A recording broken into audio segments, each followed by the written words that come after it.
Universidad Nacional Autónoma de México, Psicología SUAYED, Propedéutica en el campo de los procesos organizacionales. Profesora Karen Belén Espinosa Rosal, Módulo 401, Grupo 9436. Alumna Navarrete Ayala Thalía Shanat. Factor humano y su comportamiento en las organizaciones. ¿Qué es el factor humano en las organizaciones? El estudio del factor humano es un aspecto primordial en la vida de una organización, ya que ésta se compone por dos o más personas que trabajan en colaboración y en conjunto dentro de unos límites identificables para alcanzar una meta y un objetivo en común. Tomando en cuenta que una organización se compone por dos o más personas, debemos de saber que la variabilidad humana son las diferencias individuales que hacen que cada quien tenga sus propias características de personalidad, sus aspiraciones, valores, actitudes, motivaciones, aptitudes, etc. Es por ello que la variabilidad humana es muy grande. Cada persona es un fenómeno multidimensional, sujeto a las influencias de una enorme cantidad de variables. Las diferencias en aptitudes y los patrones de conducta aprendidos son diversos. Es por ello que las organizaciones no disponen de datos o medios para comprender a sus miembros en toda su complejidad. Ahora bien, ¿qué es la conducta humana? Existen tres premisas que explican la conducta humana. La primera nos dice que la conducta es producto de estímulos externos o internos. Existe una casualidad en la conducta, tanto en la herencia como el ambiente influyen decisivamente en el comportamiento de las personas. La segunda nos dice que la conducta es motivada, es decir, en toda conducta humana existe una finalidad. La conducta no es casual ni aleatoria, sino que siempre se orienta y dirige a un objetivo. Y la tercera premisa nos dice que la conducta está orientada a objetivos. En todo comportamiento existe siempre un impulso, deseo, necesidad o tendencia con que se designan los motivos de la conducta.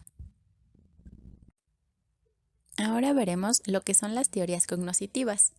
Son aquellas que se fundamentan en que las necesidades internas del individuo provocan un determinado comportamiento o actitud. Consideran que todos nuestros actos son dependientes de nuestras propias acciones y son inherentes a la vida de cada uno de nosotros. Para poder comprender un poco mejor estas teorías, debemos tener en claro qué es la cognición. La cognición es la manera como una persona se percibe e interpreta a sí misma y a su medio externo. Para comprender la conducta de las personas en el ámbito de esta exposición hay dos teorías importantes, la teoría de campo de Lewin y la teoría de disonancia cognitiva de Festinger. Ambas teorías explican cómo funciona la cognición humana.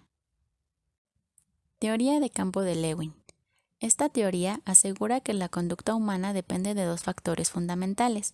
El primero dice que la conducta se deriva de la totalidad de factores y eventos coexistentes en determinada situación. Es decir, las personas se comportan de acuerdo con una situación total, que comprende hechos y eventos que constituyen su ambiente. La segunda nos dice que esos hechos y eventos tienen la característica de un campo dinámico de fuerzas, en el que cada uno tiene una interrelación con los demás, que influye o recibe influencia de los otros. Este campo dinámico produce el llamado campo psicológico personal, que es un patrón organizado de las percepciones de cada individuo y determina su manera de ver o percibir los elementos de su ambiente. Existen factores internos y externos que influyen en la conducta humana. Por ejemplo, los factores internos son la personalidad, el aprendizaje, la motivación, la percepción y los valores. Y los factores externos son el ambiente organizacional, las reglas y reglamentos, la cultura, la política, los métodos y procedimientos, las recompensas y sanciones y el grado de confianza. En resumen, la teoría de campo explica por qué cada individuo percibe e interpreta de manera diferente un mismo objeto, situación o persona. Teoría de disonancia cognitiva. La teoría de la disonancia cognitiva de Festinger se basa en la premisa de que cada individuo se esfuerza por obtener un estado de consonancia o coherencia consigo mismo. Si la persona tiene conocimientos sobre sí misma y sobre su ambiente incongruentes entre sí, se presenta un estado de disonancia cognitiva, que es una de las principales fuentes de incongruencia conductual. Los elementos cognitivos se relacionan de tres maneras: consonante, disonante o irrelevante. La relación disonante es cuando, por ejemplo, el individuo cree que fumar es nocivo y sin embargo sigue fumando. La relación consonante es cuando cree que fumar es nocivo y por tanto deja de fumar. Y la relación irrelevante es cuando considera que fumar es nocivo y le gusta pasear. Teoría de las necesidades de Maslow. Estas teorías parten del principio de que los motivos del comportamiento humano residen en el propio individuo. Su motivación para actuar y comportarse proviene de fuerzas que existen dentro de él. Algunas de estas necesidades son conscientes, mientras que otras no. La teoría motivacional más conocida es la de Maslow, que se basa en la jerarquía de las necesidades humanas. Estas necesidades están organizadas en una pirámide de acuerdo con su importancia respecto de la conducta humana. En la base de la pirámide están las necesidades más bajas y recurrentes, mientras que en la cúspide están las más elaboradas e intelectuales. Las necesidades fisiológicas constituyen el nivel más bajo de necesidades humanas. Son innatas, como la necesidad de alimentación, sueño y reposo, abrigo o el deseo sexual. Las necesidades de seguridad constituyen el segundo nivel en las necesidades humanas. Llevan a las personas a protegerse de cualquier peligro real o imaginario, físico o abstracto. Las necesidades sociales surgen de la vida social del individuo con otras personas. Son las necesidades de asociación, participación, aceptación por parte de compañeros, intercambio de amistad, afecto y amor. Las necesidades de aprecio son las necesidades relacionadas con la manera en cómo la persona se ve y valora, es decir, con la autovaloración y la autoestima, la confianza en sí mismo, la necesidad de aprobación y reconocimiento social, el estatus, la reputación y el orgullo personal.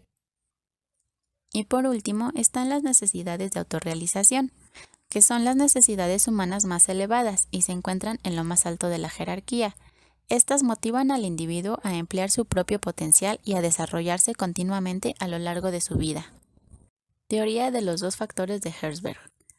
Para Herzberg, la motivación para trabajar depende de dos factores. Los factores higiénicos, que se refieren a las condiciones que rodean a la persona en su trabajo. Comprenden las condiciones físicas y ambientales del empleo, como el salario, los beneficios sociales, las políticas de la empresa, el tipo de supervisión, el clima de las relaciones entre dirección y empleados, los reglamentos internos, las oportunidades, etc. Y los factores higiénicos constituyen el contexto del puesto. Los otros factores son los motivacionales, que se refieren al contenido del puesto, a las tareas y obligaciones relacionadas con este, y producen un efecto de satisfacción duradera y un aumento de la productividad muy superior a los niveles normales. Estos constituyen el contenido del puesto en sí. El modelo contingencial de motivación de Bloom. Esta teoría se limita a la motivación para producir, rechaza nociones preconcebidas y reconoce las diferencias individuales. Esta teoría nos dice que en cada individuo existen tres factores que determinan su motivación para producir. La primera son los objetivos individuales, es decir, la fuerza del deseo para alcanzar un objetivo. La segunda es la relación que el individuo percibe entre la productividad y el logro de sus objetivos individuales. Y la tercera es la capacidad del individuo para influir en su propio nivel de productividad a medida que cree influir en él. Por ejemplo, Romero y Alvarado nos mencionan que una persona se sentirá motivada a alcanzar una meta si cree en el valor de ésta. Teoría de las expectativas. Lawler encontró que el dinero motiva el desempeño y ciertos comportamientos como el compañerismo y la dedicación a la organización. Él nos dice que existen dos bases sólidas para su teoría. La primera menciona que las personas desean el dinero porque éste les permite no solo satisfacer sus necesidades fisiológicas y de seguridad, sino también sus necesidades sociales, de estima y de autorrealización. El dinero es un medio y no un fin en sí mismo. Con él se adquieren muchas cosas que satisfacen múltiples necesidades personales. La segunda dice que si las personas perciben y creen que su desempeño es tanto posible como necesario para obtener más dinero, sin duda se desempeñarán de la mejor manera posible. Solo se necesita establecer ese tipo de percepción. Teoría centrada en la persona. La principal idea sobre la que se edifica esta teoría es la de que todos los seres humanos necesitamos encontrar nuestro yo real para aceptarnos y valorarnos por lo que somos. Todas las actitudes de un ser normal siempre estarán guiadas hacia su crecimiento y reproducción, sin tener en cuenta si su entorno genera estímulos favorables o desfavorables. Teoría de las necesidades de logro, de afiliación y de poder. McClelland encontró que existen 4 patrones de motivación que determinan las actitudes de las personas durante su vida. Estos patrones son producto del sistema cultural en que ha vivido, principalmente durante su infancia. Estos patrones son los siguientes. El primero es la necesidad de logro, que produce actitudes que buscan superar cualquier obstáculo que le impida alcanzar una meta preestablecida por el individuo y que generalmente es difícil de lograr. El segundo es la necesidad de afiliación, que origina actitudes que le permiten relacionarse socialmente con otros individuos. Las personas de este tipo de patrón les gusta obtener reconocimiento por sus actitudes positivas hacia los demás y por su colaboración desinteresada. Además, valoran mucho la amistad. El tercero es la necesidad de poder, que genera un deseo de influir en otros y modificar sus situaciones. Actitudes más comunes entre las personas con este tipo de patrón son de dominio, de conquista, de control y de lealtad. Y el cuarto es la necesidad de competencia. Produce actitudes dirigidas a conseguir la excelencia y la alta calidad en todas las actividades que realice. Las personas con este patrón son compulsivas por la eficiencia en los procesos que llevan al logro de los objetivos y se impacientan con sus colaboradores cuando ellos no logran altos niveles de productividad. Teoría de la fijación de objetivos para el desempeño. Edwin Luke menciona que el comportamiento de las personas dentro de una organización está determinado por 4 factores. El primero son los objetivos fijados por la organización a cada trabajador, en cuanto a su grado de claridad, de especificidad y de interés que despierta en el empleado. El segundo son las características que presenta la organización con relación a la tecnología, su estructura, liderazgo y el clima de trabajo. El tercero es la personalidad del empleado en cuanto a sus valores, sus intereses y sus objetivos personales, el grado de escolaridad, la edad y su estabilidad emocional. Y el cuarto es el nivel de certeza que percibe el empleado en cuanto a la obtención de recompensas si éste cumple con los objetivos asignados por la organización. Teoría de las atribuciones de Heider. Esta teoría busca explicar las causas del comportamiento de las personas en función de 2 factores. El primero son las características personales de la persona y el segundo, las circunstancias del ambiente donde se encuentra el individuo. De acuerdo con esta teoría, cada uno de los factores debe recibir una calificación binaria de estabilidad, es decir, es estable o inestable. Tomando en cuenta la combinación de ambas evaluaciones, resultan 4 posibles explicaciones de la actitud exitosa o el fracaso del empleado en el desempeño de sus tareas. En lo personal está su habilidad o su esfuerzo, y en lo circunstancial quedan la dificultad de la tarea o la suerte. Ahora veremos las teorías psicoanalíticas. Estas se fundamentan en la historia pasada del individuo que marca su inconsciente de manera particular, y este a su vez genera necesidades que impulsan una conducta determinada según las circunstancias.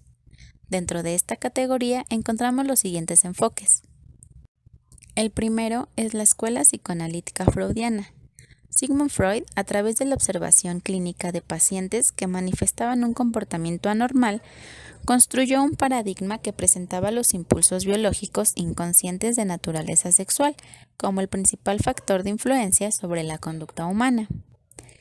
Su gran aporte de Freud consiste en haber introducido el concepto de inconsciente, como el conjunto de ideas y sentimientos que dirigen nuestros pensamientos y nuestras acciones, generando comportamientos anormales cuando se presentan mecanismos de defensa permanentes.